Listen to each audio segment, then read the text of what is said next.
Hola María Eugenia, buenas tardes. Y hola también a todos los que se están conectando ya. Hola Buenas, chicos, buenas tardes. Hola Paula, Erika, Ruth, Camila, Buenas Carmen. tardes. Buenas tardes. Buenas tardes. hola Camila, hola Carla, Paula, Ruda, aunque ya nos vimos de mañana en clase, pero nuevamente estamos aquí. Sí, hoy día tengo clases con ellos y teníamos clases en la mañana. Entonces, Muy bien. ya habíamos hablado con ellos, pero está poco el quórum, esperemos que se integren más.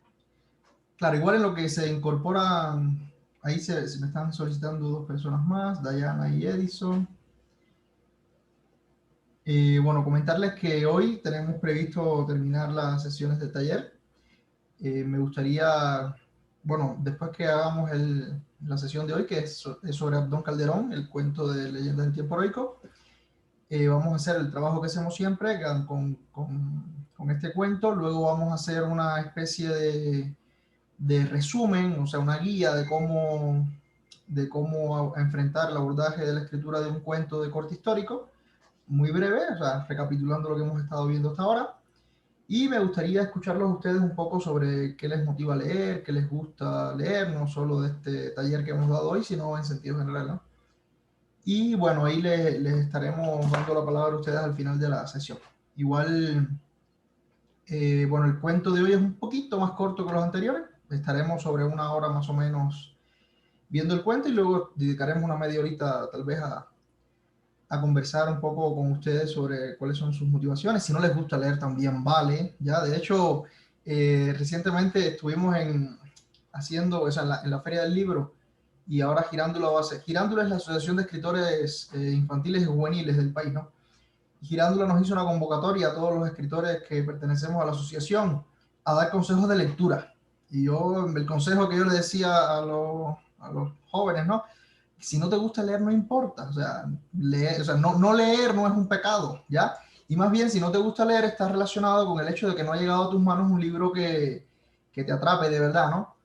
Y esto que yo digo, o sea, lo digo desde la posición de que no soy profe de lengua. Si fuera profe de hecho, si los profes de lengua ya se conectaron para que no me fusilen. A veces nos Ya piden que está. leamos, que leamos, que leamos libros, que leamos novelas, cuentos que no nos motivan, y eso precisamente es lo que provoca que luego odiemos la literatura.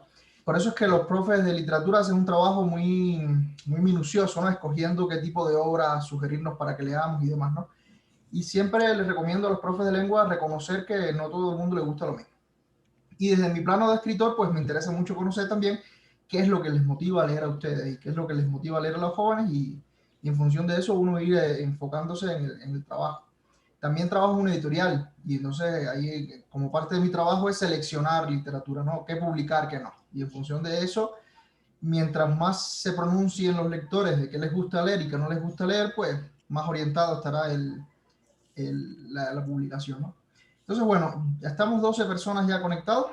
Buenas Está... tardes, Eugenita, bienvenida.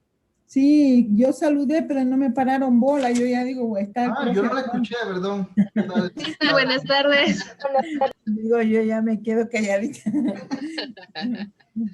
Buenas tardes a todos, Armin, buenas tardes. Hola, un saludo, un gusto que pueda estar ahí. Entonces, nada, comencemos con la sesión y con la lectura del cuento de hoy, que como les había anunciado era Abdón Calderón. Y vamos a compartirles pantalla. Sí, aquí está. Muy bien. Y comencemos les comparto la presentación.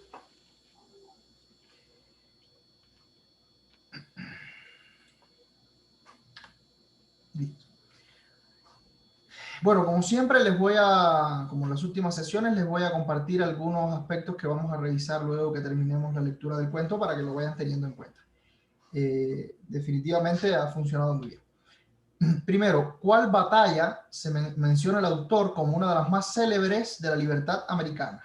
¿Ya? O sea, se van a referir en todo el episodio, se van a referir a una batalla, ¿no? Que es esta a la que se refiere Manuel J. Calle como una de las más célebres de la libertad americana.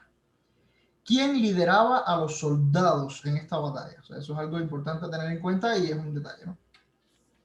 ¿Quién gana los dos primeros encuentros de esta batalla? O sea, es una batalla donde, en alguna medida lo van a ver, las tropas se tienen que replegar varias veces, ¿no? Y en los dos primeros encuentros de batalla, ¿quién está venciendo? Observa cómo inicia el relato, ya que se cuenta en el inicio del relato, de qué nos están hablando. Y esto lo vamos a poner en contraste con lo que estuvimos conversando en la sesión anterior, que era la estrategia de Manuel J. Calle en El Negro Pío de contar la historia de un orden específico, ¿no? Entonces vamos a ver cómo inicia este relato en contraste con cómo iniciaba el relato anterior.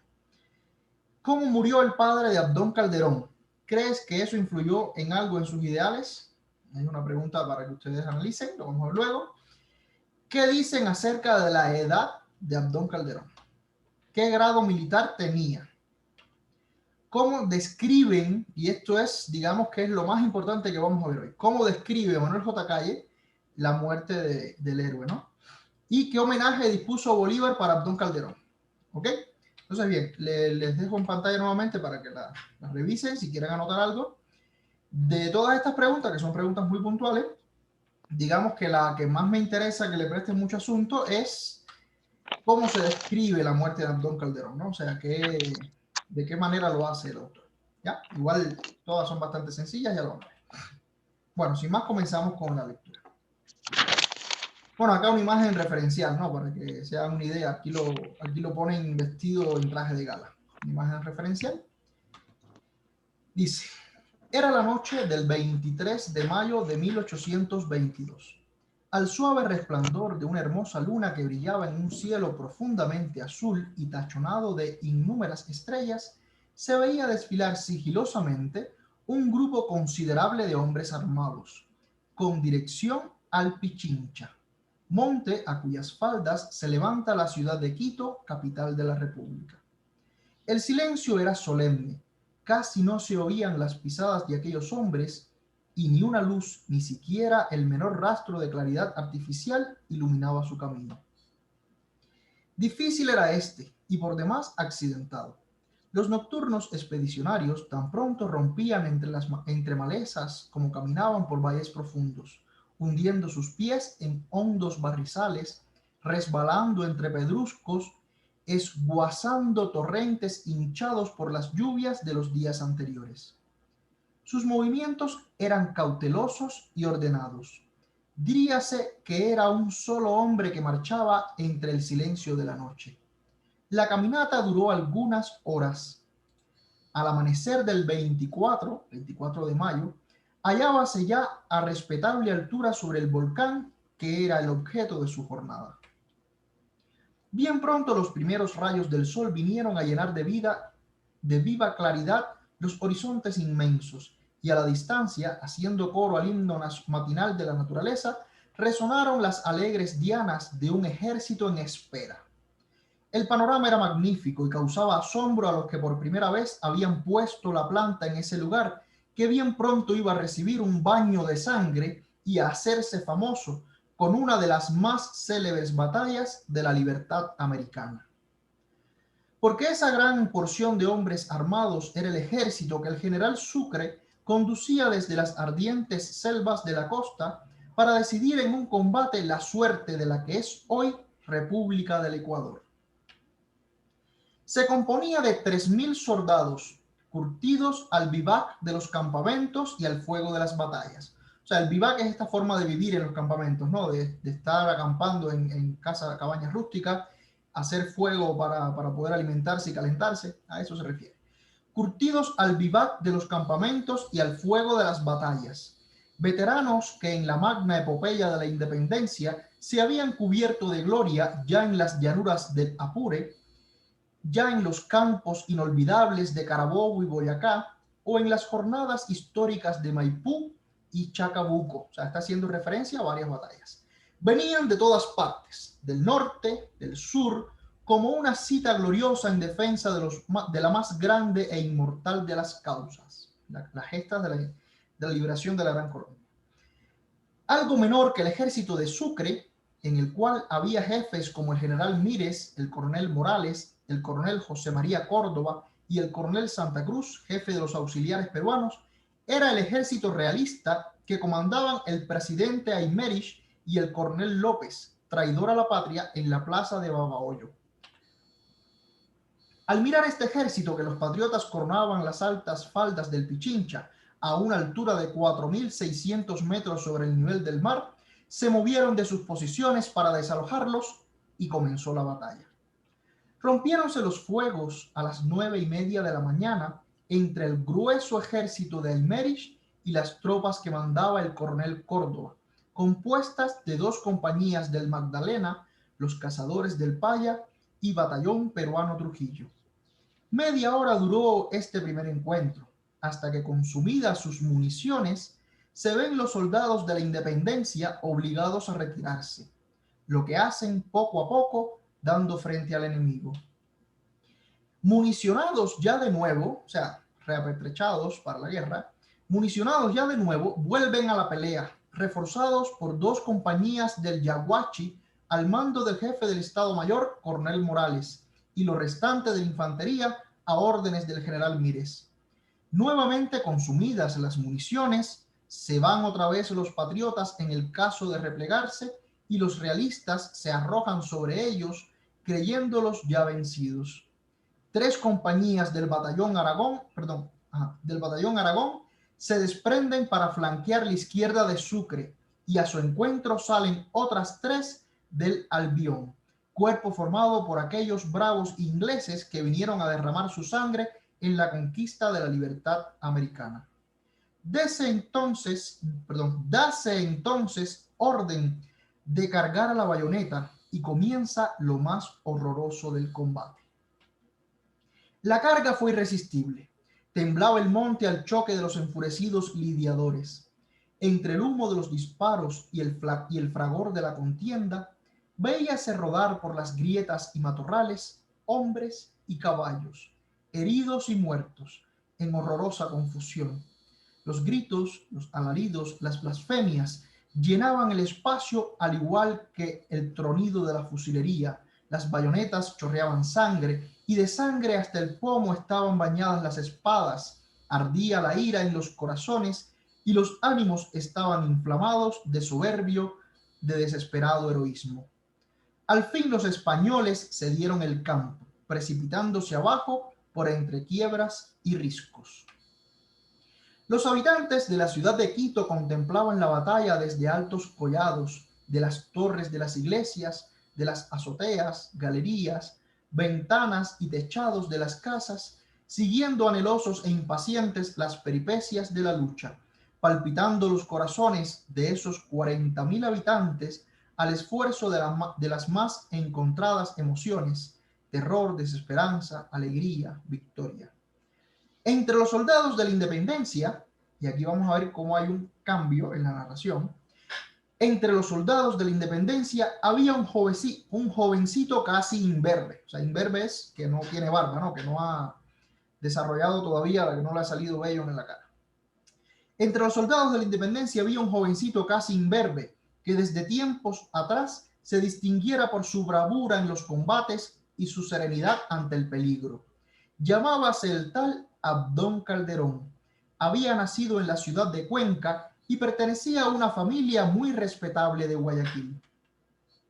Años atrás, al padre de ese joven lo habían inhumanamente fusilado el tirano Sámano, virrey de Nueva Granada, asimismo por ferviente amigo y favorecedor de la independencia. Abdón tenía pues en sus venas sangre de héroes y de mártires, y en su alma la filial obligación de vengar, batiéndose en los campos de la libertad, el bárbaro asesinato de su infeliz padre. Enrolado en el ejército de Sucre, pertenecía al batallón Yaguachi y tenía el grado de teniente en una de sus compañías. Fue este soldado niño quien dio en aquella memorable jornada la prueba mayor de hasta dónde puede llegar el heroísmo cuando está alentado por el sagrado amor a la patria, y por eso, en esta acción, se destaca su figura entre la de tantos guerreros beneméritos. Hemos dicho que, obligada a retirarse la vanguardia que mandaba Córdoba por falta de municiones, volvió al combate, reforzada con 2 compañías del batallón Yaguachi. En una de esas compañías estaba Calderón. Inflamado de valor, corre al frente de los suyos y se precipita sobre el enemigo. «Adelante, amigos míos, avancen, muchachos», exclama con delirio dirigiéndose a los suyos, y se entra por donde arreciaba el peligro y se cernía la muerte, con la mirada encendida y la espada desnuda en la diestra. Silba una bala y le rompe el brazo derecho. Pasa Calderón la espada a la izquierda y continúa la lucha al grito de ¡Viva la patria! Silba otra bala y le rompe el brazo izquierdo. ¡Viva la República!, grita el heroico adolescente, y siempre en pie, siempre sereno, anima a los suyos y corre delante con la espada en los dientes. ¡Avancen! ¡A ellos! Silba otra bala y le atraviesa el muslo. Vacila el niño, pero no cae. ¡Patria, patria! ¡Libertad, libertad! Y adelante, grita como puede, dejando caer la ya inútil espada. Viene una bala de cañón y le lleva ambas piernas. ¡Viva la independencia! Cae sobre su espada. Y allí, en el suelo, sin brazos, sin piernas, destrozado, mínima parte de sí mismo, aún respira con el aliento de su valor gigantesco y lanza entre el hipo de la muerte el último ¡Viva a la República! Y luego, como una pálida flor que se dobla, blanco como un lirio que se marchita en un lago de sangre, entrega su gran alma. Tenía 18 años. El batallón entero que le había atacado se arroja sobre sus despojos sangrientos y alrededor de su cadáver, como en los cantos épicos de la Ilíada, se traba un reñido combate. Cuando el libertador supo este hecho admirable, dispuso que la compañía del Yaguachi a que pertenecía Calderón no tuviese en adelante capitán, y que cuando se corriese la lista y se nombrase al héroe de Pichincha, ascendido a aquel grado después de su muerte, la compañía entera contestase: murió gloriosamente en Pichincha, pero vive en nuestros corazones. Esta fue la batalla de Pichincha, que nos libró del yugo extranjero, y tal el comportamiento glorioso de Abdón Calderón. Y así termina el relato.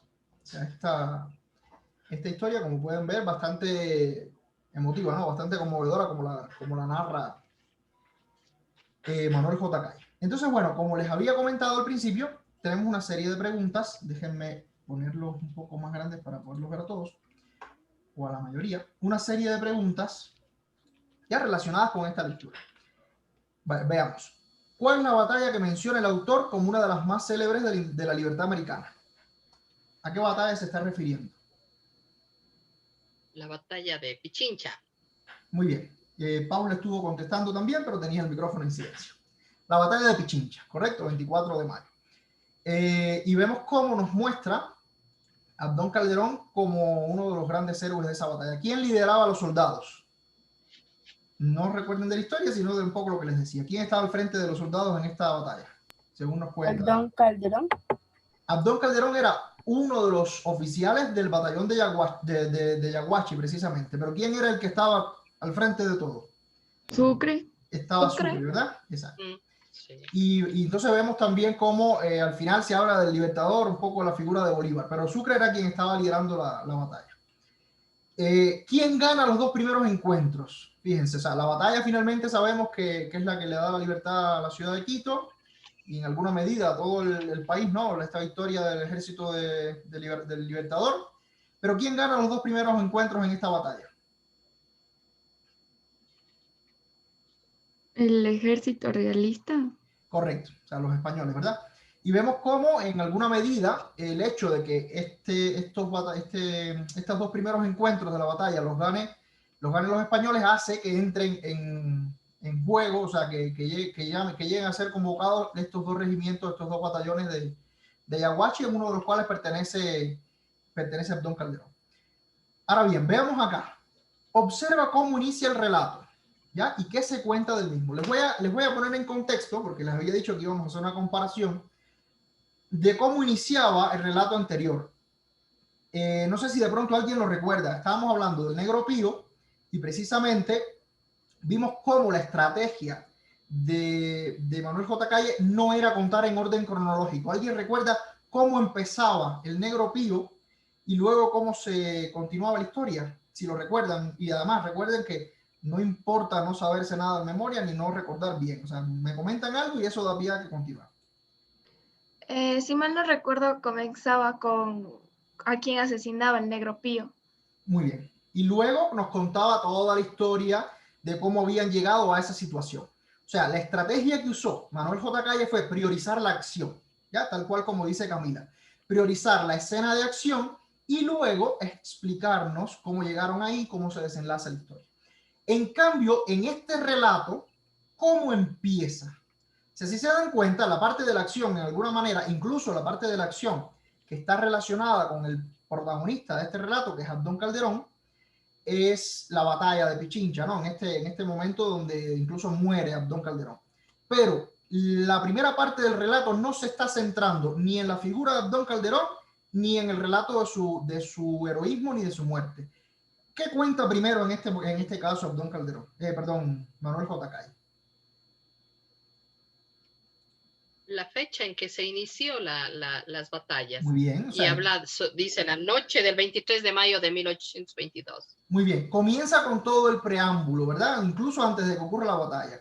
Y antes de llegar a las escenas de Abdón Calderón, ya nos ha contado gran parte, y además de una manera bastante resumida, sin hacer demasiado énfasis en los acontecimientos, pero nos ha contado gran parte de cómo se estaba desarrollando la batalla. Nos cuenta cómo el ejército libertador se quedaba sin municiones y cómo después se reapertrechaba y volvía a la carga, ¿no? O sea, en este caso, la estrategia que utiliza Manuel J. Calle es primero hablarnos del contexto, ¿ya? Que además es una, digamos, es una estrategia que también utilizó en el Batallón Sin Nombre, que fue el primer relato que leímos de él. Ya, primero nos hablaba del contexto, para que nosotros entendiéramos hasta qué grado el heroísmo del personaje principal era relevante. Nos está hablando de cómo tenían perdidos estas dos primeras partes de la batalla y cómo la llegada del batallón de Abdón Calderón y el heroísmo con el que él se arrojó a la lucha y con el que él incitaba a sus compañeros a pelear, en alguna medida el autor nos lo está mostrando como decisivo en la batalla de Pichincha. Y ojo, y en el Batallón Sin Nombre, en cambio, el contexto no era muy claro, era demasiado, o sea, a mi criterio era insuficiente, ¿sí? En claro, cambio, aquí sí se ve el contexto claro, ¿no? En el que se inicia y se desarrollan ya las batallas. Les hago acuerdo de lo que dice la Lice María Eugenia porque tiene todo el sentido del mundo. El objetivo de Manuel J. Calle en el Batallón Sin Nombre era mostrar solamente cómo este batallón había perdido una batalla, sin mucho contexto, como bien nos dice la profe, y luego cómo ante el castigo, ante la humillación que habían sido sometidos por el alto mando, en especial por Bolívar, ellos habían cambiado de actitud, ¿ya? Y entonces en la segunda, o sea, en la segunda batalla que nos relata el cuento, hablan de otras batallas, pero la segunda que nos relata el cuento, vemos cómo nos describe el autor la posición que tenía el ejército, que se había resguardado detrás de un bosque, perdón, detrás de un lago y con un bosque a sus espaldas. Y entonces nos narra cómo cada uno de los batallones del ejército perdieron, cómo incluso la vanguardia fue emboscada, la vanguardia que por lo general son los mejores guerreros y además tienen los mejores caballos y demás, ¿no? 400 hombres fueron arrasados, que estaban al mando del coronel Manrique. Y entonces nos cuenta el contexto muy específico, o sea, muy cerrado para entender lo que pasó en ese lugar. Entonces acá nos está hablando del contexto de la batalla de Pichincha, de cómo las fuerzas del ejército libertador se sitúan encima del volcán, del Guagua Pichincha y del Ruco por esa zona, y están en una posición de altura con respecto al ejército de los españoles. Incluso nos dicen que el ejército libertador tiene más fuerzas, tiene más hombres, y no obstante a eso lo que le escasea son las municiones. Y por quedarse sin municiones precisamente es que quedan en desventaja por dos ocasiones y que tienen que pedir más refuerzos incluso a otros batallones que tenían, digamos, ya ven cómo estas guerras se planeaban en función de cómo se fuera desarrollando la batalla. El que estaba al frente, en este caso Sucre, iba enviando los diferentes batallones al frente, ¿no? Entonces sí, como veíamos y como bien decía la Lice María Eugenia, o sea, tiene un contexto bastante desarrollado. Incluso no mencionan la figura de Abdón Calderón hasta la tercera, cuarta página del relato, de un relato que tiene 6, 7 páginas, ¿no? Y es precisamente para que nosotros logremos comprender la magnitud de cómo estaba la situación cuando entra en juego estos batallones, ¿no? Y el papel que jugó. Si bien es cierto, fíjense, que Abdón Calderón no era el líder, ya no era el líder ni del ejército, que estaba Sucre al frente de él, como ya habíamos visto, ni siquiera de su batallón. O sea, él era, bueno, tenía un cargo que lo vamos a preguntar más adelante. Bueno, él no era el que estaba al frente de su batallón, sin embargo, lo muestra el autor y así lo contempla la historia como un soldado, o sea, tenía un grado de oficial, ¿no? Pero un soldado que tenía mucho arrojo y que además incitaba a sus compañeros a la lucha. Y lo hacía con el ejemplo, además. Vemos cómo sus grados militares, que ahora les pregunto cuál tenía, sus grados militares se los ganó en la batalla. O sea, no era la primera vez que él tenía este heroísmo en una batalla, lo que en la batalla de Pichincha precisamente muere, ¿no? Veamos entonces, en contraste entre este relato y el anterior, en el relato anterior del Negro Pío, Manuel J. Calle nos cuenta primero la acción y luego nos explica los hechos. ¿Por qué? Porque nos interesa que nosotros estemos conectados con la gravedad de este atentado, que no sabemos bien a quién se lo están haciendo y luego nos enteramos que era un atentado a Bolívar. En cambio, en este relato, lo que prioriza es el contexto, ¿ya? El autor considera que es importante que nosotros sepamos qué está sucediendo para entender el grado de heroísmo del protagonista del relato. Ahora, les hago una pregunta acá, que es un poquito anterior a la que estábamos viendo. ¿Cómo murió el padre de Abdón Calderón, el padre? Y si creen que esa muerte influyó en algo en los ideales del hijo, ¿no? De Abdón Calderón en este caso. Si recuerdan, ¿cómo murió el padre? Fue un detalle había muerto, si no me equivoco, porque un dictador, algo así, le había fusilado. Y entonces decían de que, o sea, de parte de su familia era familia de héroes. Entonces también, como su padre murió por los mismos ideales de libertad, pues supongo que él también quiso seguir con los ideales de su padre. Tal cual como dice Aaron, ¿verdad? O sea, lo mandó a ejecutar el virrey de Nueva Granada precisamente por estos ideales independentistas que tenía. Y para Abdón Calderón, como bien dijo Aaron y como comentaba el autor, tenía el heroísmo y tenía, digamos, esa sangre de patriota la tenía en venas. Y definitivamente la pregunta sería, ¿creen que en alguna manera este asesinato que se cometió contra su padre influyó en sus ideales? Aaron, tú, si te parece. Bueno, ahí me están haciendo señas que sí con la cabeza.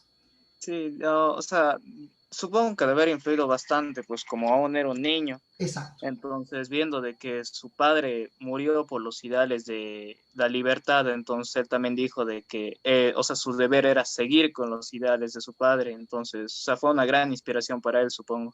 Claro que sí. Y de hecho, es muy, muy interesante analizar, ¿no? Porque como se cometió esa injusticia, era digamos, lo que movía a muchos de los patriotas, ¿no? O sea, la independencia de los españoles en sentido general por todos los atropellos que se cometían en nuestros países. Ahora, ¿qué dicen acerca de la edad de Abdón Calderón? Como bien decía Aaron, era un niño, pero ¿qué edad tenía, si recuerdan el detalle? 18 años. 18 años. Y vemos cómo esta información el autor se la reserva para después que ya ocurrieron los hechos. El autor nos dijo, ese día que murió tenía 18 años, ¿ya? Y además, fíjense, cuando tenía 18 años y no era la primera batalla, de hecho fue la última batalla en la que participó, ¿no? Nos cuentan que en otras batallas se ganó su grado militar, que era ¿cuál? De hecho, la pregunta la voy a hacer en dos partes, ¿ya? Cuando Abdón Calderón entra a la batalla de Pichincha, tenía un grado militar. Y póstumamente, después que muere, lo ascienden a otro grado militar. ¿Qué recuerdan? Se las compliqué. Es que lo cuenta Manuel J. Calle como un detalle. No sé si recuerdan. Bueno, no se preocupen. Abdón Calderón primero era soldado. Sí, y después le ascendieron a capitán. Ojo, en esta batalla de Pichincha ya Abdón Calderón era teniente. Ya, así nos lo cuenta Manuel J. Calle. Ya él tenía el grado de teniente, grado que había alcanzado en batallas anteriores, demostrando su arrojo y su compromiso con las gestas independentistas, ¿no? y lo ascienden póstumamente al grado de capitán. Fíjense que en alguna medida es un honor que le hacen después que falleció. Incluso lo más interesante que nos relata, bueno, lo voy a adelantar, ¿no? Antes de la pregunta anterior, ¿qué homenaje dispuso Bolívar para Abdón Calderón, si recuerdan? Además de ascenderlo al grado de capitán. Decía que cuando se nombrara su nombre en la lista de las personas que habían, o sea, de la lista de los que habían participado en la guerra, tenían que decir, murió gloriosamente en Pichincha, pero vive en nuestros corazones. En nuestros corazones, ¿no? Ahora, mira, esa lectura de Fernanda, que está muy correcta, le quiero añadir un detalle adicional. O sea, no solo cuando se recordara a los que fallecieron, sino cuando se hiciera el pase de lista. O sea, el pase de lista es cuando en un regimiento están haciendo un chequeo de las personas que están presentes, ¿ya?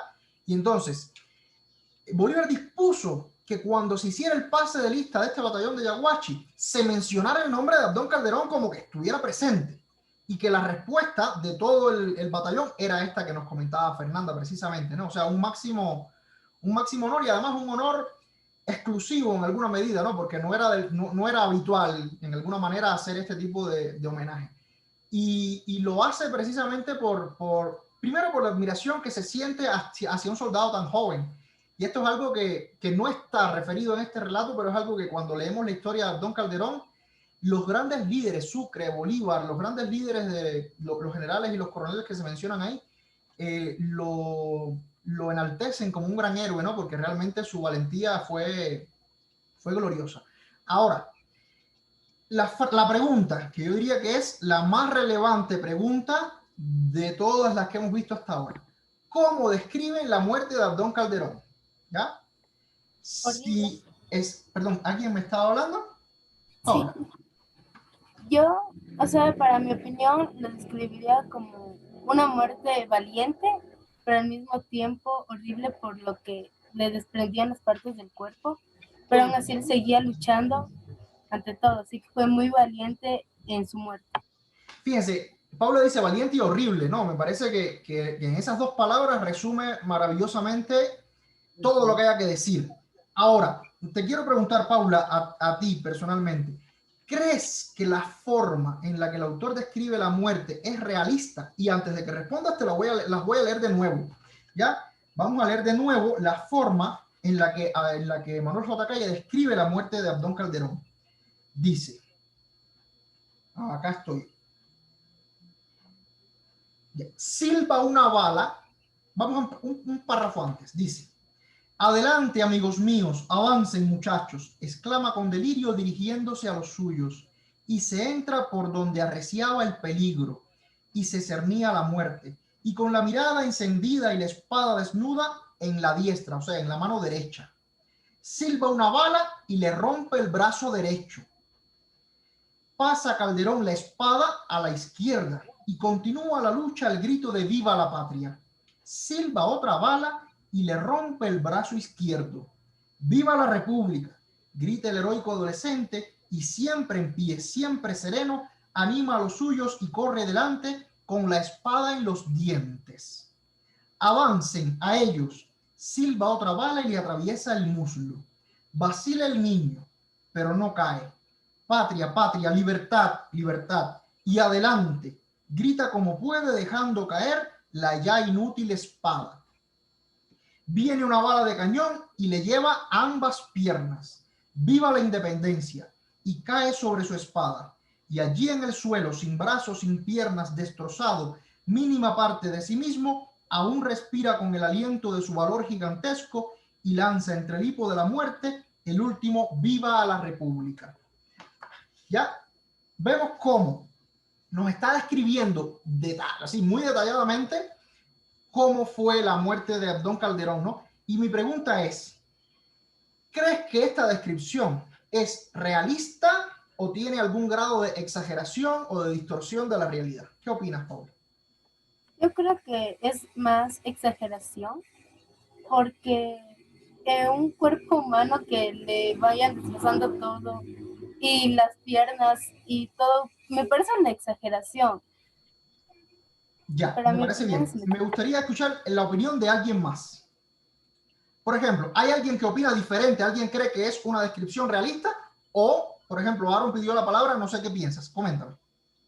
Yo recuerdo de que de niño también sí me sabían contar esta historia, pero eso me sorprendí porque ahí era diferente. Ahí, en cambio, en vez de la espada, tenía la bandera.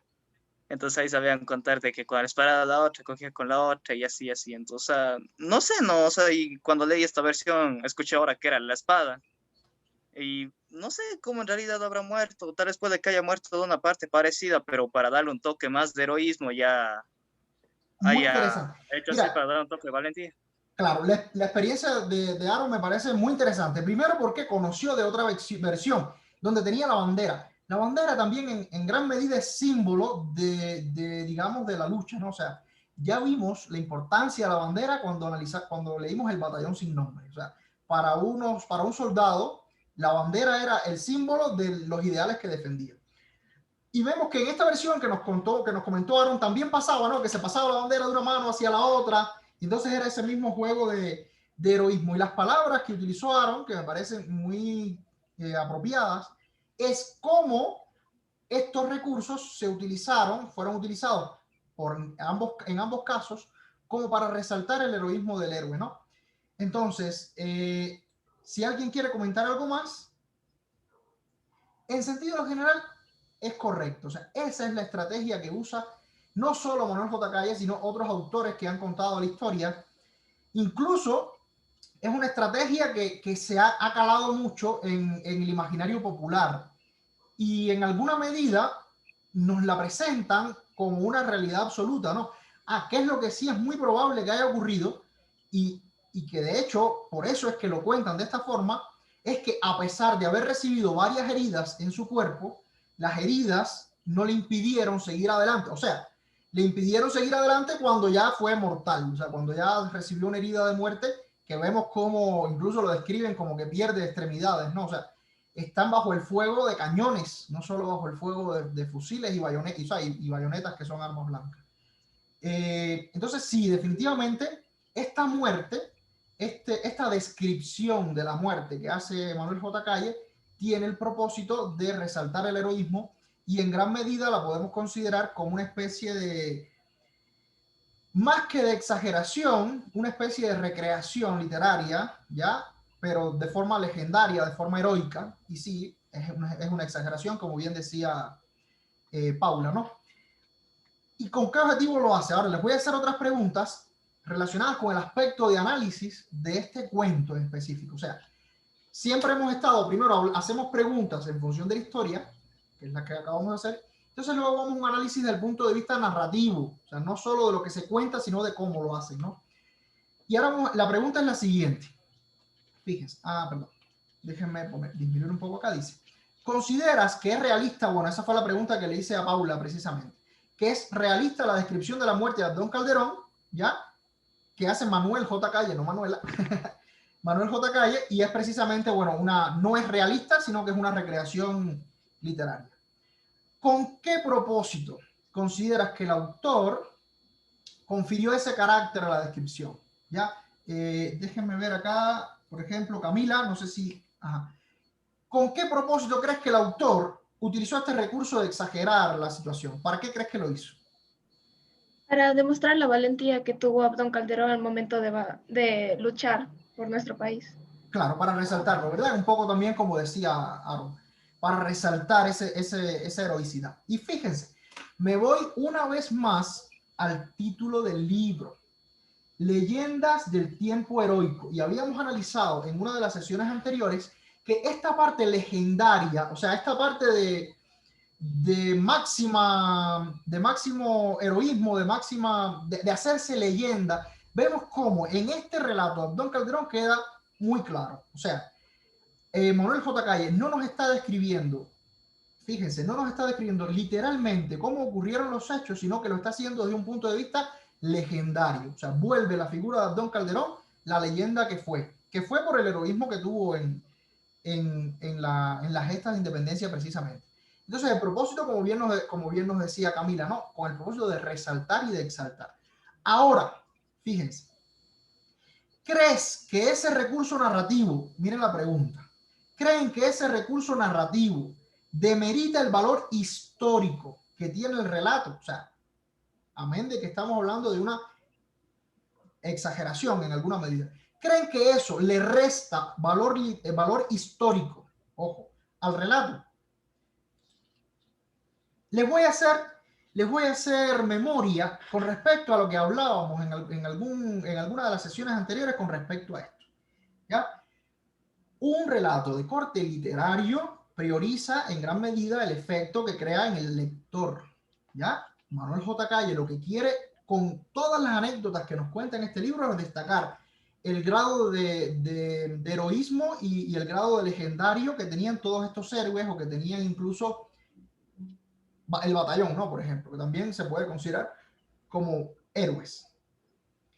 Ahora, en la medida en que nosotros somos capaces de identificar, por lo que el autor nos lo deja entrever, qué es historia y qué es literatura, ¿ya? Qué es una recreación de los hechos de manera literaria, eso es lo que conlleva a que nosotros podamos perfectamente decir que se mantiene el valor histórico del relato.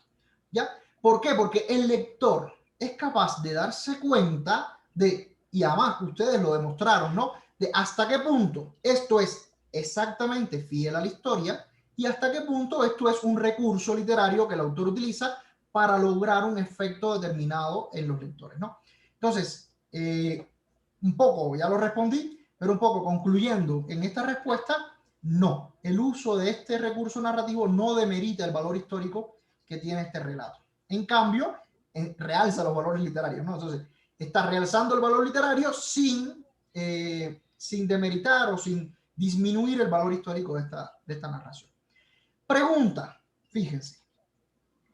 ¿Te causa gracia la forma, o sea, chiste, broma, risa, la forma en la que el autor narra este relato?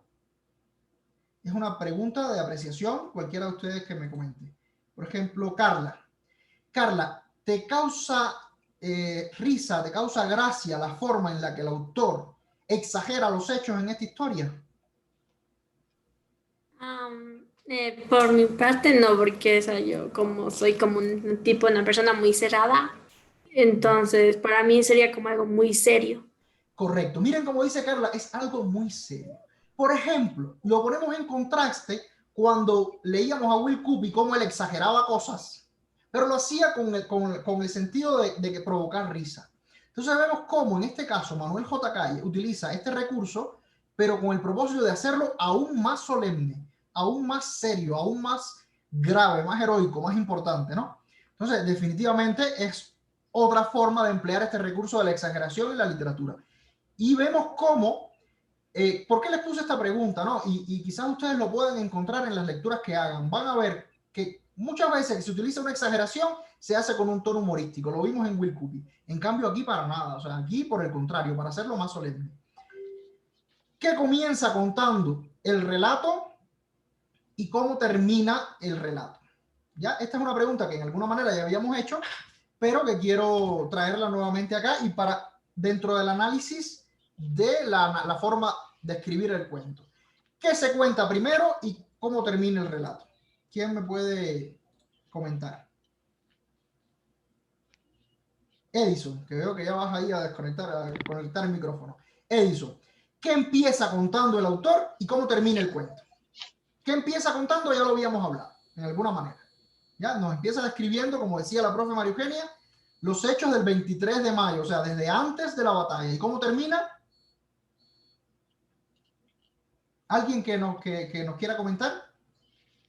Termina dándonos, o sea, diciéndonos que como que ya nos narraba toda la historia, diciéndonos que esta era la batalla del Pichincha, la cual nos libró de los españoles y que fue un comportamiento bastante heroico el que tuvo don Calderón.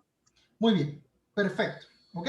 O sea, nos comienza primero cuando empieza la batalla y finalmente termina contándolos después que la batalla termina, pero ojo, es importante que él nos está contando en la historia no todos los detalles de la batalla, sino los hechos heroicos relacionados con Abdón Calderón solamente, ¿ya? La batalla definitivamente ocurrieron muchas más cosas, una batalla bastante larga también, ¿no? entre comillas. Y además fue una batalla muy importante. Entonces, él comienza contándonos sobre la batalla y termina contándonos sobre la batalla. Sobre el papel que jugó Abdón Calderón en la batalla. Y vemos cómo hace un gran preámbulo precisamente para lograrlo. ¿Por qué les pregunto esto? Porque la pregunta que se desprende es, ¿creen que el orden en el que contó los hechos es cronológico o rompe con el orden cronológico?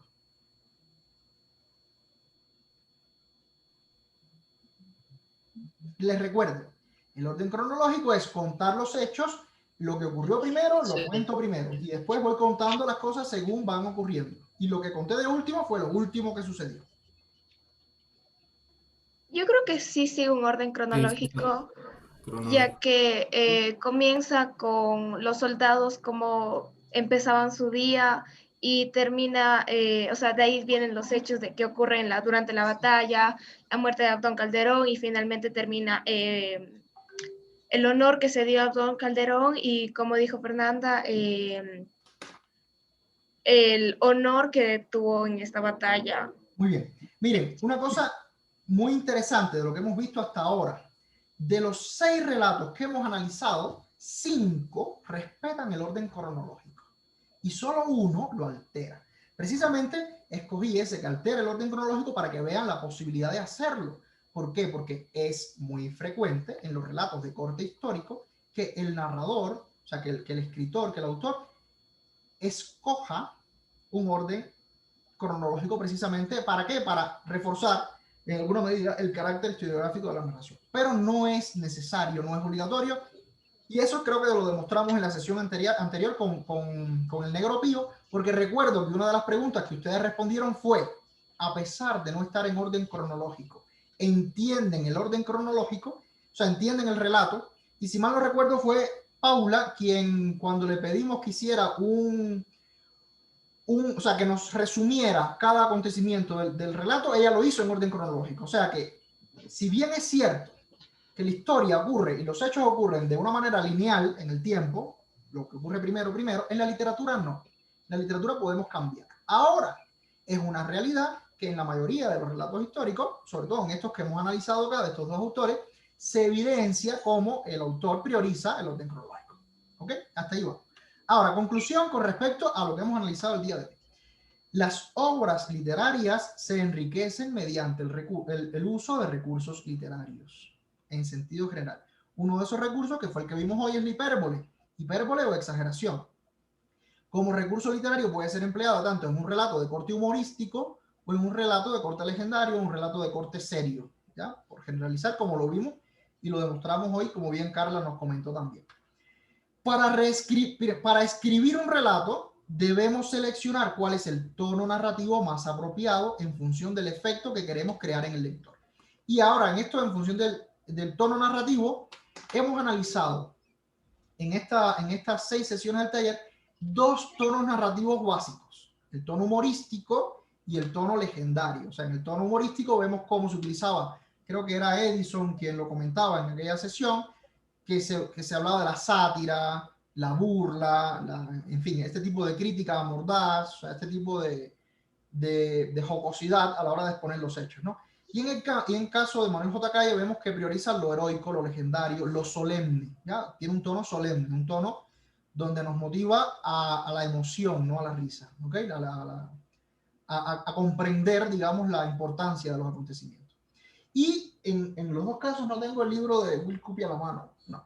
Pero en los 2 casos, esa declaración está hecha desde el título. Entonces el título nos habla mucho de cuál es la intención que tiene a veces, ¿no? Que tiene un autor cuando lo hace. Will Cupia decía, decadencia y caída de casi todo el mundo. O sea, iba a hablar de las partes bajas, de las partes perversas, de la digamos, la decadencia, no solo práctica en la historia, sino además la decadencia moral de cada uno de estos personajes que él abordaba. Y vemos cómo en el caso de Manuel J. Calle dice leyendas del tiempo heroico. Y no está hablando de leyendas en la acepción de hecho sobrenatural o de hecho irreal, sino en la acepción de legendario, de heroico, de suma importancia, ¿no?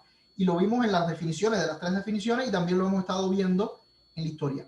Y además de eso, que utilice estos recursos de exageración respaldan su título, ¿ya? Yo quiero mostrar heroísmo y el otro quería mostrar decadencia. Entonces vemos cómo para hacerlo utilizan tonos narrativos diferentes. Uno lo hace desde el humor y el otro lo hace desde la solemnidad.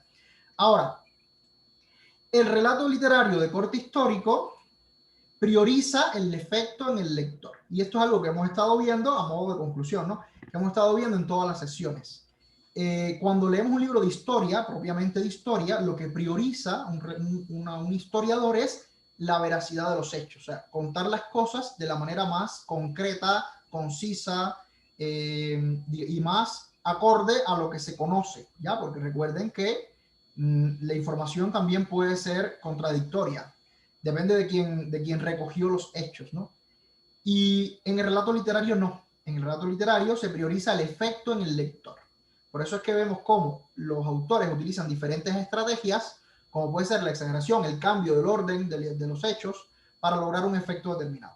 Ahora, aspectos importantes a tener en cuenta durante la escritura de un relato histórico. Y esto es lo que les comentaba, que vamos a hacer una especie de resumen de todo lo que hemos visto, para cuando ustedes decidan, si es que se animan a escribir un relato de corte histórico, lo puedan tener en cuenta. Primero, el relato de corte histórico requiere de mucha investigación, ¿ya? Eso es algo que habíamos hablado. A la par de esta investigación, contrastar fuentes. Incluso la profe María Eugenia nos comentaba acerca de una experiencia de ahí precisamente, de su comunidad, donde este señor, que es el historiador oficial, o por llamarlo así, que tiene mucho prestigio y que tiene mucha trayectoria como historiador, tiene un criterio diferente a otros historiadores que hay en la localidad, y entonces son como que enfrentamientos, ¿no? De quién es el que tiene la razón, por decirlo así. Bueno, al final, ¿quién tiene la razón? Solo lo da investigar la historia y consultar fuentes. Y mientras más cercanas sean las fuentes a los hechos que ocurrieron, pues mejor, ¿no? Son fuentes directas en alguna medida. Ahora bien, después que tenemos investigado y que tenemos varias fuentes donde tuvimos la información, seleccionar la información que vamos a utilizar en el relato. En ese sentido, este cuento de Manuel J. Calle es muy ejemplar. ¿Por qué? Porque Manuel J. Calle no nos cuenta, por ejemplo, cómo lideró Sucre la batalla de Pichincha. ¿Por qué? Porque su objetivo era destacar la figura de Abdón Calderón. Entonces ustedes se trazan su objetivo y seleccionan la información que es útil para el relato que están contando. Y les recuerdo que no es imprescindible incluirla toda, porque es una obra de corte literario, no es una obra de corte histórico, o sea, no es un artículo de historia, ¿no? Entonces, nos interesa enfocarnos en un acontecimiento. Si el objetivo de ustedes como narradores, como escritores, o de Manuel J. Calle hubiera sido contar lo heroico que fue la batalla de Pichincha, entonces ahí no solamente nos debería contar Abdón Calderón, debería contarnos todos los demás acontecimientos que ocurrieron en ese momento, ¿no? Y además, si su objetivo era mostrar el tono heroico, pues lo debería haber hecho de manera similar para todos los actores, ¿no? O sea, los personajes que intervinieron. Algo que caracteriza la narrativa de Manuel J. Calle, que ya habíamos visto, es que él no solamente destaca el valor y el heroísmo del ejército de liberación, sino que también reconoce el heroísmo y el valor del enemigo, ¿no? De los españoles en este caso. Entonces, bien, seleccionar la información. Yo quería proponer, Armin, tal vez, no sé si sea posible, ¿no? Porque de alguna manera esto quedaría truncado si no se sigue una secuencia. Tal vez si tuvieras, este momento ya tenemos un grupo de lectores, tenemos un grupo de narrativa histórica, sí, de chicos que han estado siguiendo el taller. De pronto hacer una propuesta, por ejemplo, para una vez al mes reunirse y trabajar sobre los cuentos de ellos, si es que ellos están de acuerdo, ¿no? Y sobre todo si Armin tuviera, digamos, un espacio para poder trabajar con ellos. Yo con todo gusto, o sea, me encantaría, ¿no? Porque de hecho lo que hemos estado viendo hasta ahora son sugerencias para que ustedes escriban, para que ustedes se motiven, para que ustedes vean cómo lo han hecho otros autores. Pero yo encantado, María Eugenia, o sea, coordinemos, me parece muy bien, coordinemos un día al mes, nos pondremos de acuerdo. Yo les escucho, chicos, a ver, les escucho a todos, pero ¿qué opinan? Igual ahora se ponen tímidos. Vamos a hacer algo. Escriban al chat del grupo que hemos creado, escriban al chat si están interesados en participar o sea, tener una especie de seguimiento, ¿ya? Y yo con todo gusto. Y ahí nos pondremos de acuerdo, me pongo de acuerdo con la profe María Eugenia, escoger un día al mes, no sé, qué sé yo, por decir un día, el primer lunes de cada mes, no sé. Y ahí nos ponemos de acuerdo y podemos darle seguimiento a estos talleres. Y la idea sería que en ese caso, pues ustedes puedan comentar los temas que escogieron, si han escrito algo, darle una especie de asistencia, ¿no? Y ahí lo podemos hacer. Yo con el mayor gusto, María Eugenia, con todo gusto. Gracias, Armin. Muchas gracias. Bueno, entonces, vamos a ver qué opinan los chicos. Claro. Continuemos igual para ver las sugerencias. Continuemos, que ya queda muy poquito. Y con esto ya está por terminar el taller. Les había puesto acá.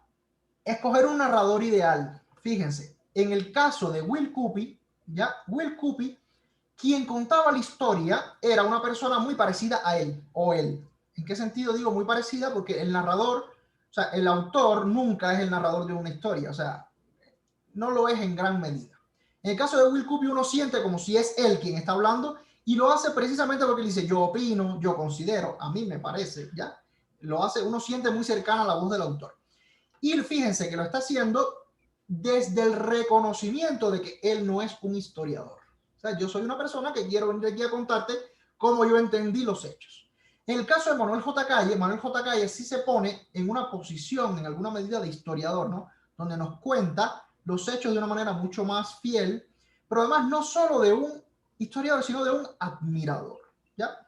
Manuel J. Calle se pone o sea, le delega su voz a un narrador que admira todos estos hechos que ocurrieron y lo hace desde el título. Yo les voy a contar hechos legendarios que ocurrieron en las guerras de la Gran Colombia. Y el narrador de un relato fue algo que ya conversamos. Aquí se los pongo de manera general, pero recuerdo que cuando David nos contaba algunas historias que había escuchado, estábamos hablando precisamente si era más práctico que la contara alguien que lo vio o si era más práctico que la contara alguien que sea un narrador omnisciente que puede saberlo todo, ¿no?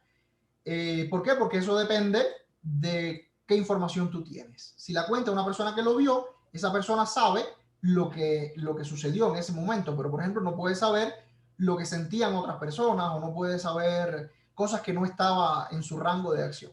Que es muy interesante contarlo desde un testigo.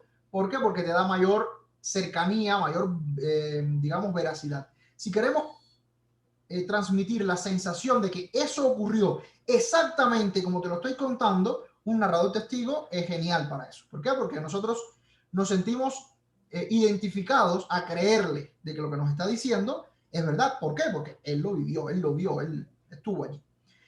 Entonces, definir el tono que vamos a utilizar en función del efecto que queremos causar en el lector. Lo más usual en los relatos de corte histórico es un tono solemne, como el que usa Manuel J. Calle. Es lo más usual por la gravedad de los asuntos que se abordan, ¿ya? Sin embargo, si nosotros lo que vamos a hacer es cuestionar la historia oficial, quizás el tono solemne no es el que más se ajusta. Se puede ajustar un tono más suspicaz, un tono más de duda, un tono más de humor, como hizo Will Cuppy, ¿no? Pero en ese sentido, tenerlo presente. Si nosotros queremos lograr que el lector se emocione, se motive con lo que nosotros estamos contando, pues utilizamos un tono más cercano al de Manuel J. Calle. Y si por el contrario queremos que el lector sospeche de si eso es verdad o es mentira, de si los hechos ocurrieron de esa forma, de si no es algo que la historia ha creado para que nosotros lo pensemos de esa forma, quizás un tono más sarcástico, más humorístico, parecido al de Will Cuppy, les puede servir. Hemos trabajado en el taller dos registros, dos tonos literarios muy diferentes, muy opuestos, ¿ya? Precisamente por esa característica, ¿no? De ser muy opuestos. Pero hay muchas zonas intermedias entre uno y el otro, ¿ya? Ni tiene que ser un humor tan, digamos, tan irreverente de burlarse de todo como el de Will Cuppy, ni tampoco tiene que ser un tono tan solemne, tan heroico como el de Manuel J. Calle. Hay muchos términos intermedios. Incluso hay términos, o sea, más heroico todavía y más burlón todavía, ¿no? Pero estos son dos bastante contrastantes para analizar. Definir la estructura, ¿ya? Es importante que tengamos presente las cosas que hemos hablado. Si nos conviene hacerlo en orden cronológico, o si queremos primero presentar la acción o presentar un hecho que sea para atrapar la atención del lector y luego vamos desmenuzando todo lo que sucedió, ¿no? Definir la estructura. Eso depende de cada historia. Ahora, lo último para finalizar digamos, es un recordatorio de cosas que deben estar viendo en la escuela desde que eran bien pequeños, y es el proceso de escribir. El proceso de escribir tiene 3 partes. Planificar de qué voy a hablar, qué estructura voy a utilizar. Investigar forma parte de la planificación. Seleccionar qué información uso y qué información no uso forma parte en alguna medida de la planificación. Después sentarse a escribir, y cuando nos sentamos a escribir lo hacemos libremente, o sea, sin preocuparnos demasiado. Fíjense, demasiado, hay que preocuparse de la redacción y demás, ¿no?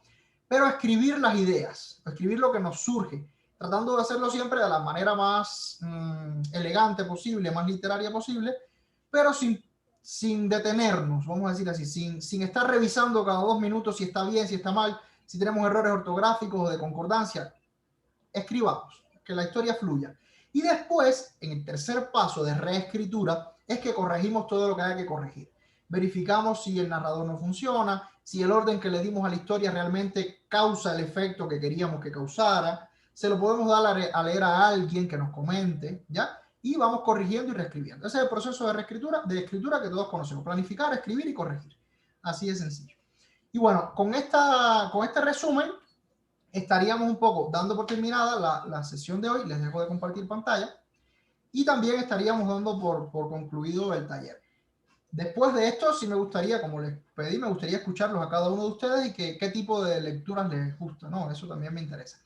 Y les dejo para la inquietud por el chat para que comenten. De hecho, miren, voy a hacer algo mejor. Les voy a proponer algo. Voy a crear un formulario en Google, ¿ya? Anónimo, un formulario en Google, y entonces en ese formulario les voy a pedir que me ayuden llenando 3 preguntas de una encuesta, bien rápido y bien sencillo, y una de las preguntas va a ser si estarían interesados en tener algún tipo de encuentro frecuente, periódico, ¿ya? Puede ser una vez al mes, como decía la licenciada, y ahí donde sean ustedes quien cuenten las historias y vamos revisándole y dándole sugerencias. Entonces les voy a enviar a la profe también, le voy a compartir en el grupo, ¿no? Y las licenciadas también que están acá, las profes, si me ayudan llenando la encuesta, les agradezco mucho. Y el otro formulario, Armin, el otro formulario que yo había aplicado a los chicos, realmente prácticamente no funcionó porque no lo respondieron bien. No he tenido tiempo, pero estoy arreglando para nuevamente volver a aplicar en los quintos y sextos. Y eso, más bien voy a ver si yo saco los datos y te envío, porque yo te quise compartir el formulario de Google y no entiendo por qué, pero no hay cómo. Claro. Esa encuesta también es muy útil, ¿no? O sea, es una encuesta mucho más abundante. Un poco la idea de la encuesta que les voy a pedir a ustedes es básicamente para que me ayuden entendiendo las dinámicas del taller, cómo se sintieron en el taller y demás. Muy sencillito, además anónimo, no tienen que poner su nombre para que no se sientan cohibidos y puedan decir con Otro detalle, Armin, antes de que me olvide. Me habían dicho los chicos que quisieran también bueno, puede ser ahora o puede ser después, ¿no? De que ya terminemos, si es que ellos deciden continuar, un certificado de la participación de ellos. Claro, sí, con todo gusto. Ya yo ya pedí que lo fueran a diseñar, porque quiero que sea diferente a otros certificados y que sea enfocado en el trabajo que hicimos. Y sí, claro que les hago llegar. Ahora, que es muy importante, y ahí le voy a pedir ayuda a la Lice María Eugenia, de verificar bien quiénes fueron los que vinieron finalmente, ¿no? Porque yo tengo un listado donde están 26 participantes y finalmente estaban viniendo 14. A lo mejor es que faltaron algún día, no pasa nada. Si faltaron un día, tienen su asistencia también, ¿no? Pero una persona que no vino nunca, bueno, ahí sí ya no tiene certificado. Entonces, bueno, igual a las profesoras también con todo gusto les incluimos porque participaron del taller. Entonces, me gustaría ahora escucharlos y voy a empezar por el orden que tengo acá. Edison, ¿ya? Si te gusta leer, si no te gusta leer, no pasa nada, ya se los dije. ¿Qué temáticas te motivan? Por ejemplo, por comentar. Bueno, a mí sí me traen algunas cosas así. Por ejemplo, los deportes o cualquier tipo de arte.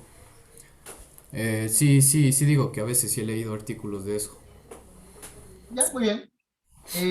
Miren, digamos, esta información, nosotros la aplicamos algún rato en forma de encuesta, ¿no? Y salieron temas muy interesantes, ¿no? Y temas que por lo general uno no se los encuentra. Y es muy chévere lo que precisamente está diciendo Edison, porque a veces uno no encuentra mucho sobre literatura. Sí artículos, sí ensayos, sí ese tipo de, perdón, sobre arte y deporte. Pero ficción es más complicado de encontrar.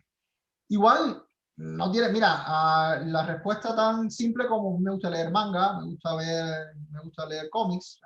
Bien, Ruth, gracias Edison. Me gustaría, chicos, que abran las cámaras. Si tenemos apagadas las cámaras, siempre les he dicho que es hasta una manera de cultura abrir las cámaras, jóvenes. Un momento, o sea, no vamos a extendernos mucho más, les prometo. Ahora sí, Ruth, perdón. A mí sí me gusta leer y me encanta. Y uno de los géneros que creo que más me atrae es fantasía. Cómo el autor crea otro mundo que la verdad en ningún momento se me pasó por la cabeza que podía existir o imaginar algo así y que después, o sea, que sea tan complejo y todo un nuevo sistema político o la organización o las cosas que se imagina es como wow. Y también un poco thriller, porque, o sea, eso también me encanta porque comienzo y no entiendo nada.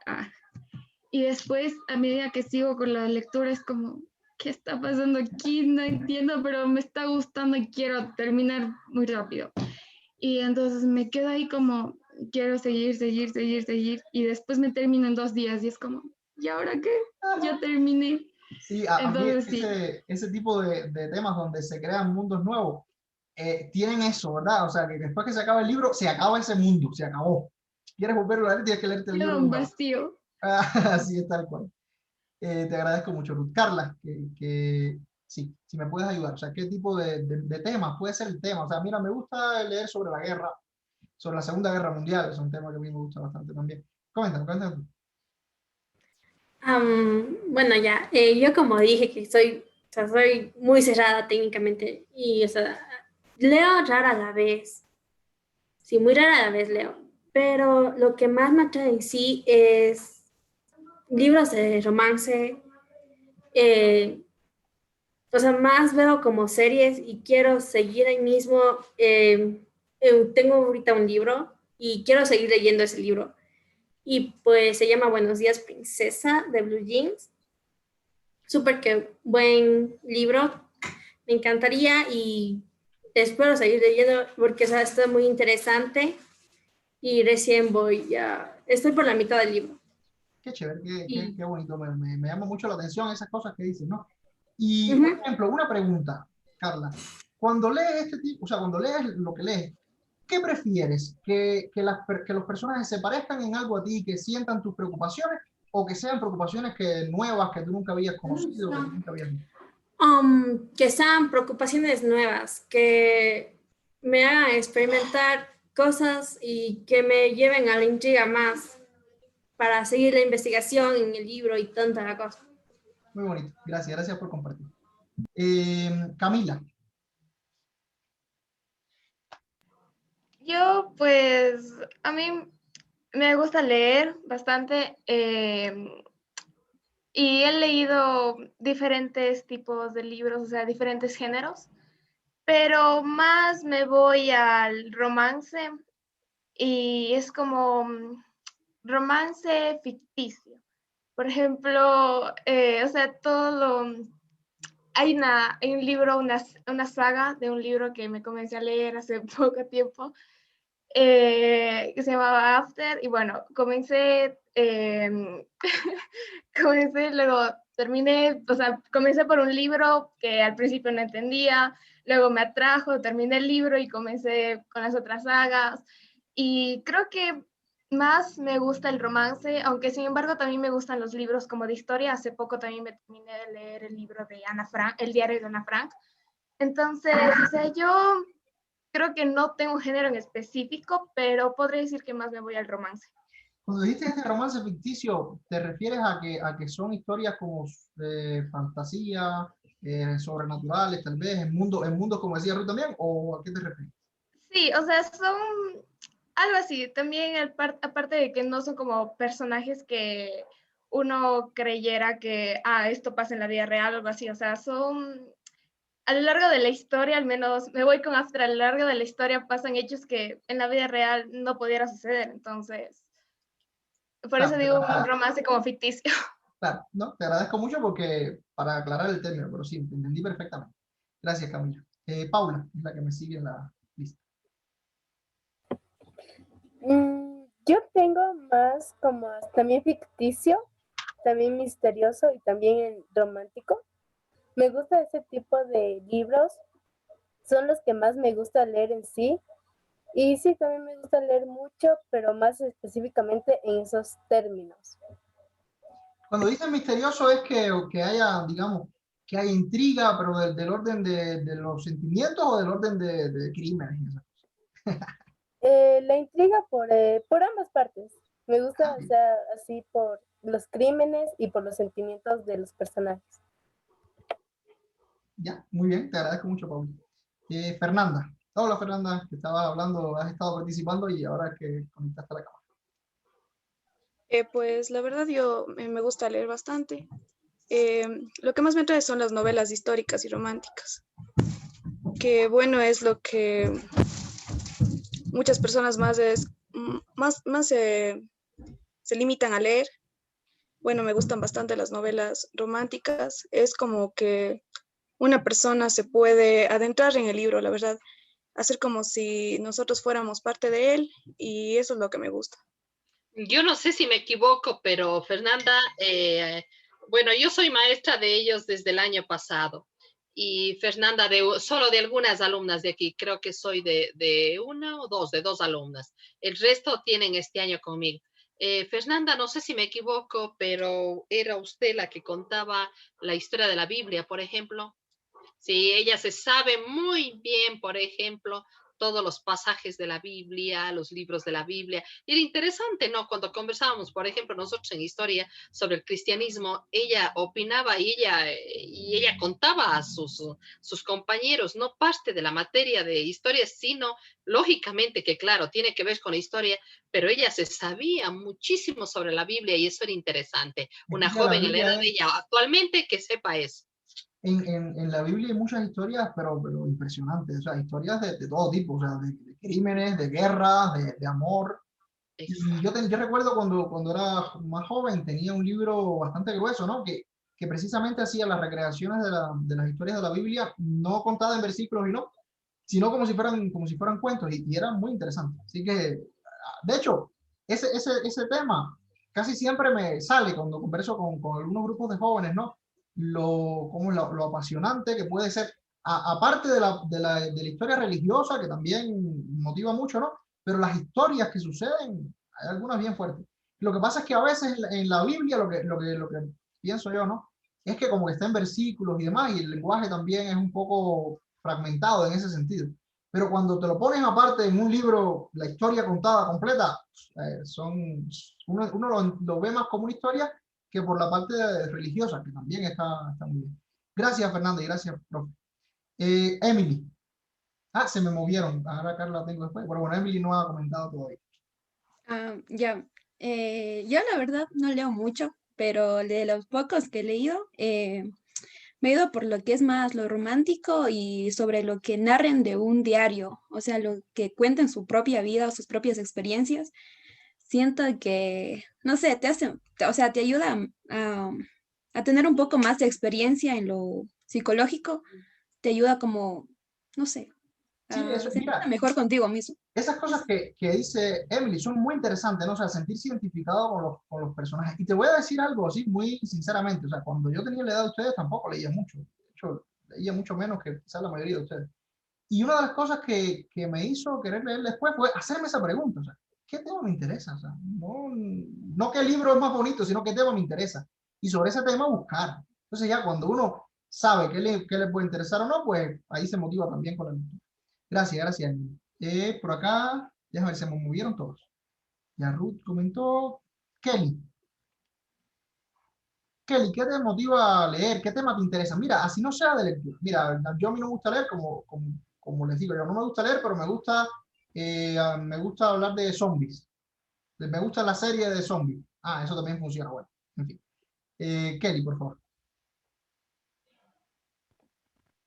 Bueno, desde mi punto de vista, a mí me gusta más libros de ficción porque es como muy atractivo para que tengas esa intensidad o interés para saber qué puede pasar. Ya, cuando dice ficción es, por ejemplo, es ciencia ficción, donde ocurren cosas fantásticas, o ficción en el sentido de que son cosas, como decía, que no ocurrirían en la vida real. ¿En qué sentido? En ambos. Ah, muy bien. Muchas gracias, Kelly. Diana, por favor. O sea, estábamos conversando precisamente esto, ¿no? ¿Qué nos motiva a leer? ¿Qué les motiva a leer? Igual siéntense sin ningún tipo de compromiso, ¿ok? Si dicen, no, yo no quiero responder, no pasa nada. Diana. Bueno, pues a mí, en lo personal, a mí me gusta demasiado la historia, la filosofía. De hecho, estoy en un libro que me interesa muchísimo y lo sigo leyendo, se llama El mundo de Sofía. Ah, claro. Relata el principio de la filosofía, entonces me parece súper interesante y lo que a mí más me encanta es, como le digo, la historia. ¿Ya lo terminaste o todavía? No, aún no lo termino. El final de ese libro es una clase de filosofía, pero muy grande. Así que te invito a que llegues a que lo termines, porque sí, o sea, si ves que el autor nos va contando algunos pasajes de la historia de la filosofía, cómo termina el libro, no la historia que nos cuenta, sino los personajes, la propia Sofía y demás, vas a ver que es muy filosófica. Sí. Está muy consciente. Gracias, muchas gracias, Diana. Aaron. Bueno, o sea, yo no soy así mucho de leer, más comencé por curiosidad, ¿no? Porque mi padre tenía una biblioteca muy grande en la casa, entonces veía los libros, a veces hablaban, digamos, de Sherlock Holmes, de Julio César, de Buda. Entonces me interesaba saber sobre eso, entonces me ponía a leer sobre los libros y más así, o sea, de varios géneros, y política, historia. Va variando, no tengo un género en específico. Ya, muy bien, me parece genial. Y además, es muy común, ¿no? Que, digamos, el primer acercamiento que tenemos a la lectura o algunos acercamientos está relacionado con lo que tenemos a la mano. O sea, a veces no leemos cosas no buscamos cosas, sino que lo que tenemos vamos leyendo. Y a veces es muy triste, pero a veces las cosas son tan aburridas y tan malas y tan feas que lo que hacen es desmotivarnos, ¿no? Pero sí, claro, es una experiencia muy interesante. Y en ese sentido yo recuerdo, yo leía algunas biografías y demás porque las tenía a la mano, no porque yo decía, a mí me gusta leer biografías. Estaban ahí, las leía, qué chévere, qué interesante cómo vivió este personaje de la historia, ¿no? También en ese sentido. Gracias, Aaron. Creo que quien me queda es David. Hola, David, no sé si nos estás viendo.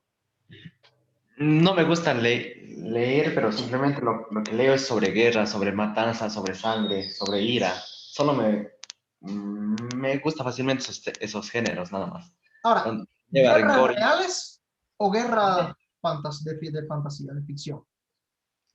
Solo reales, no ficción, reales. Te pongo un buen caso, por ejemplo, El Señor de los Anillos es una gran guerra, las batallas van y vienen, ¿no? Y es fantasía, es ficción. O sea, guerras reales, ¿ya? Sí, solo reales, guerras, ira, venganza, esas. Donde hay sangre, matanzas. Muy bien, te agradezco mucho la participación.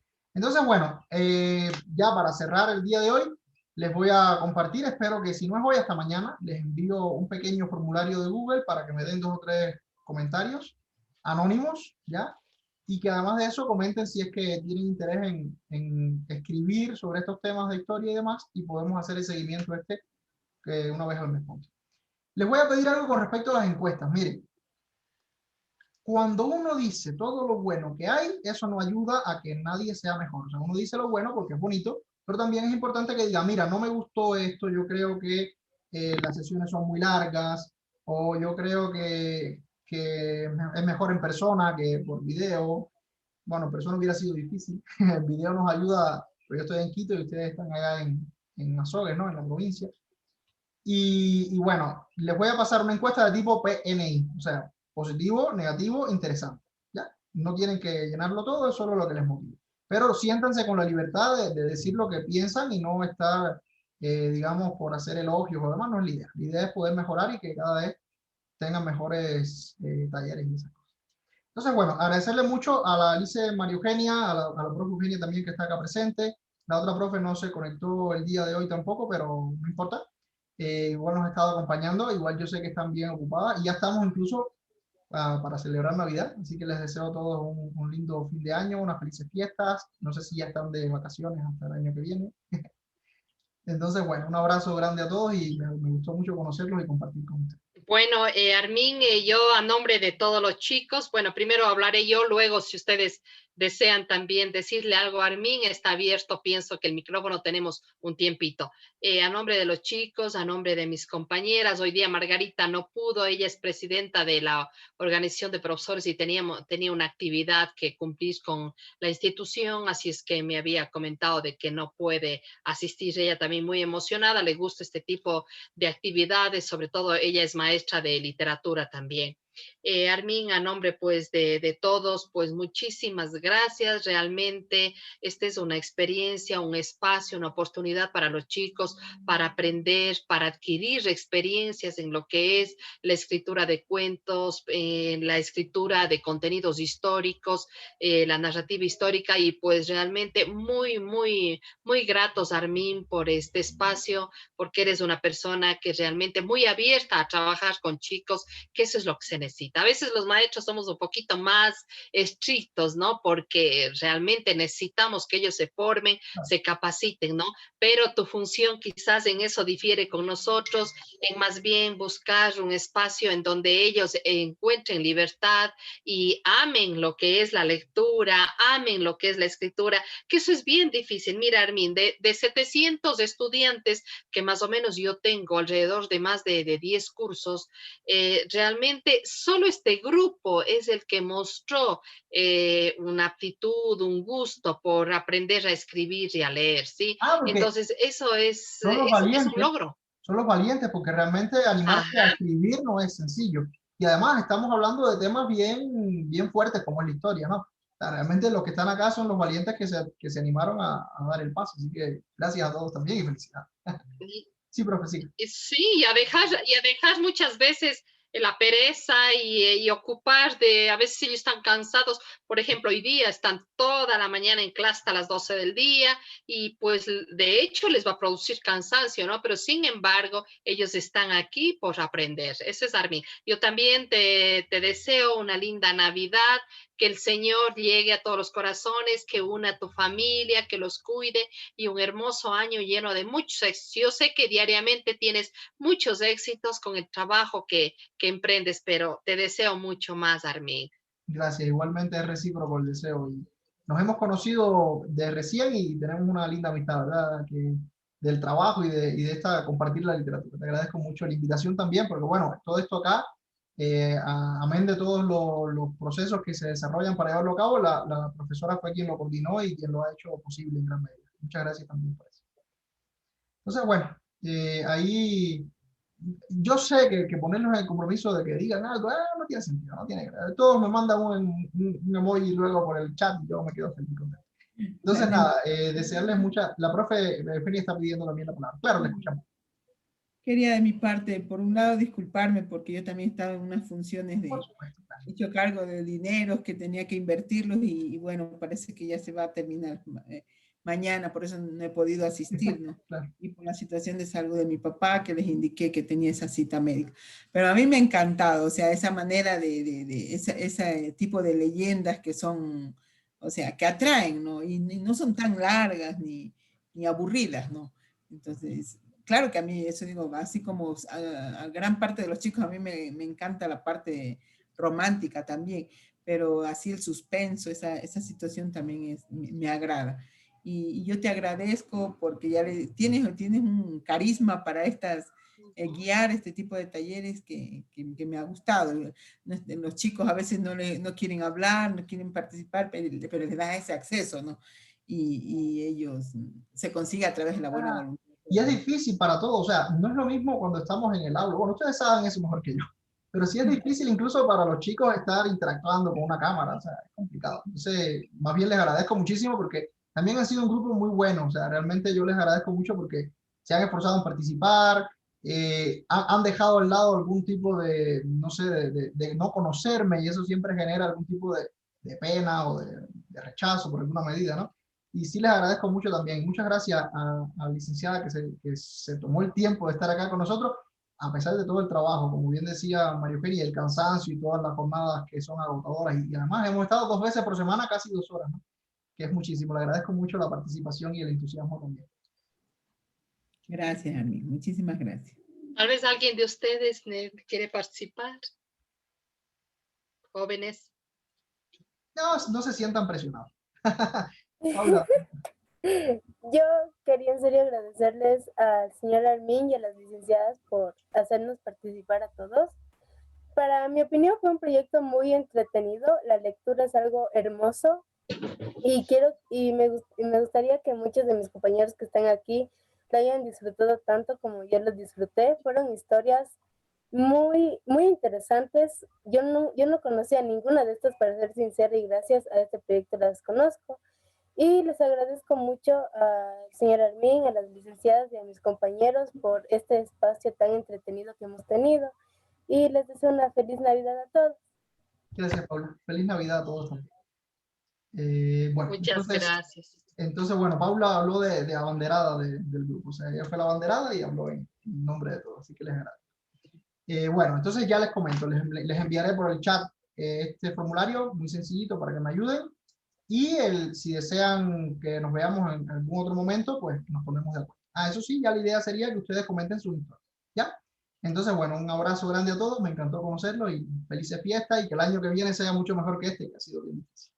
Muchas gracias, un abrazo, Armin. Estamos hablando, sí, estamos hablando y ustedes van a su mensaje y lo que ustedes decidan a poner realmente en la encuesta y Armin sabrá si realmente continuamos y si es que las encuestas dan positivas, pues como dice Armin, con él nos pondremos de acuerdo, a lo mejor el primer día de cada mes o un lunes de cada mes, yo qué sé, organizaremos si ustedes están de acuerdo. Porque me gustaría realmente, jóvenes, de que se continúe con un grupo de narrativa en el colegio, ¿no? Que este taller haya dado frutos y que realmente haya una representación del colegio. Y yo sé que este es un grupo estupendo con el que está trabajando Armin y pues yo me encantaría, por ejemplo, había conversado con la editorial Centro de Estudios de América Latina que dirige José Castellanos y él me había dicho, pues trabaja con tus chicos que estás en el taller y hacemos un libro con los cuentos históricos, de narrativa histórica. Sería formidable, ¿no? Incluso podría participar también Armin en el libro y incluso la compañera Crespo, Margarita, a lo mejor todos haríamos una edición para un libro a fin de año, sería estupendo. Pero ahí les dejo la edición. ¿Perdón? Es una linda oportunidad, o sea, que si se animan, aprovechenla porque esa oportunidad es bien rara. Claro, ya ellos serían autores de un capítulo de un libro, o sea, esto es formidable y es un libro que tiene ICBN, un libro que realmente está dentro de una editorial, no es cualquier libro. Entonces, les dejo esta expectativa y ustedes son los que deciden, chicos. Armin, de todo corazón, muchísimas gracias, ha sido una linda oportunidad. A nombre de la Unidad Educativa Luis Cordero, nosotros te quedamos eternamente agradecidos. Muy bien, muchas gracias. Miren, solo por recordarles algo importante, o sea, estos talleres, porque corresponde, ¿no? Fueron patrocinados en gran medida por la Organización de Estados Iberoamericanos y por el Plan Nacional del Libro y la Lectura. ¿Ya? Ténganlo presente para que lo recuerden. Se los comenté al principio, pero ahora se los comento al final también. Un abrazo. Chao a todos. Chao, Armin. Nos vemos, chicos. Chao, cuídense. Hasta luego. Muchas gracias. Muchas gracias. Felices fiestas.